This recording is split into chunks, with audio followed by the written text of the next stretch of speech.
আমার অভিমানের আগুন জ্বলে নিয়ম করে নিয়ম ভাঙি নতুন নিয়ম করবো বলে প্রিয় সাতক্ষীরাবাসী নিউ মার্কেট যদি আজকে মৃতপ্রায় নিউ মার্কেটের সামনের চত্বর লাবণী মোড়ে আয়োজিত নদী বন পরিবেশ রক্ষা কমিটি জেলা ভূমিহীন সমিতি আয়োজিত এই সংক্ষিপ্ত পথসভায় সকলকে আমি অভিনন্দন কৃতজ্ঞতা জানাচ্ছি।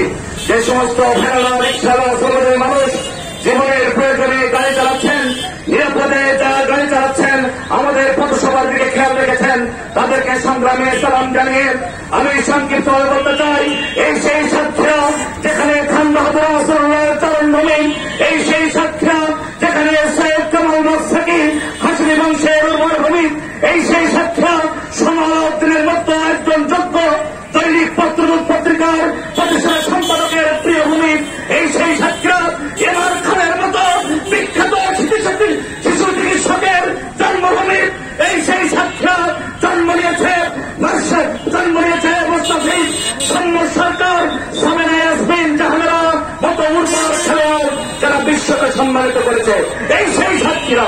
অত সাতক্ষীরায় আমরা জানি আমাদের সাবেক মিউনিসিপ্যাল এমপি আমার চাচা শ্বশুর বেঁচে থাকার কারণে উনি একটি টেক্সটাইল মিল তৈরি করেছিলেন।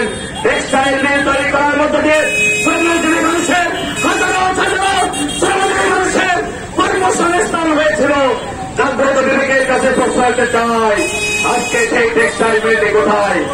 সরকার বলেছে, শেখ হাসিনা বলেছে ঘরে ঘরে চাকরি দেবে, ঘরে ঘরে চাকরি দেওয়া তো দূরের কথা, আজকে যেটা দেখলাম আমার টেক্সটাইল মিলটি বন্ধ হয়ে টেক্সটাইল মিলের যন্ত্রপাতিগুলো অকেজ হয়ে ধুন পোকায় খাচ্ছে। আজকে কোন ব্যবস্থা নাই, সেদিকে কোন নজর নাই। প্রিয় সাতক্ষীরাবাসী, আজকে প্রতিনিধি দপ্তরে আপনি ভূমি অফিসে যাবেন, ওই নায়ক নামক বসাইয়া মিউটেশন করতে গেলে, একটি কাজ করতে গেলে, খাজনা দিতে গেলে সরকারি রেট আছে যেটা, তার বাইরে টাকা দিতে হয়। জাগ্রত বিবেকের কাছে প্রশ্ন রাখতে চাই, আজকে ইউনিয়ন পরিষদ যাবেন, বিজেপি বিজিএফ বয়স্ক ভাতা বিধবা ভাতা উপজেলার সমস্যা অফিসে যাবেন, সকল জায়গায় কমিশন হাজার হাজার টাকা দিয়ে সেবা দিতে হয়।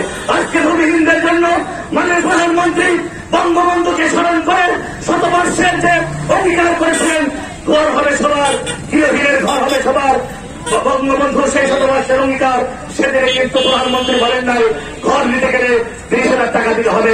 আজকে ঘর নিতে গেলে ভূমিহীনদের কাছ থেকে যে টাকা নেওয়া হয় পিছনের দর দিয়ে, আমি জাগ্রত বিবেকের কাছে প্রশ্ন করতে চাই, এনএসআই কে